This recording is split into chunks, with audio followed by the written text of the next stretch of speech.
મહેરબાન સીપી સાહેબ તરફથી સુરત શહેરમાં નાસ્તા કરતા આરોપીઓ પકડવાની જે ઝુંબેશ ચાલુ છે એ ઝુંબેશ અંતર્ગત મૈધરપુરા પોલીસ સ્ટેશન વિસ્તારમાં એક ગુનો દાખલ થયેલો 1992માં, જેનો આરોપી 34 વર્ષ જૂનો આરોપી 60 લાખ રૂપિયાનું ચીટિંગ હતું.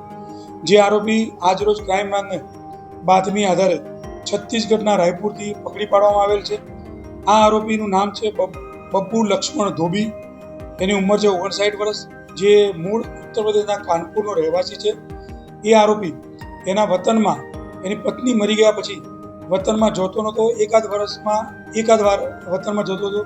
એ આરોપી અલગ અલગ સ્ટેટમાં ટ્રક લઈને ડ્રાઇવિંગનું કામ કરી ઓડિશા, છત્તીસગઢ, ઉત્તર પ્રદેશ, મધ્યપ્રદેશ અલગ અલગ જગ્યાએ ફરતો હતો અને પોતે ટ્રકમાં રહીને જ પોતાનું ગુજરાન ચલાવતો, રસોઈ બનાવીને ટ્રકમાં જ ખાવા પીવાનું રાખતો હતો.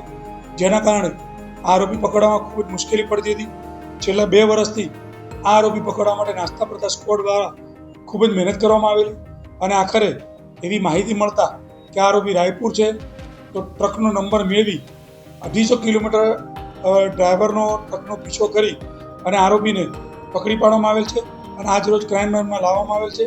એની પૂછપરછ કરી અટક કરી અને મૈધરપુરા પોલીસ સ્ટેશનમાં સુપ્રત કરવામાં આવેલ છે.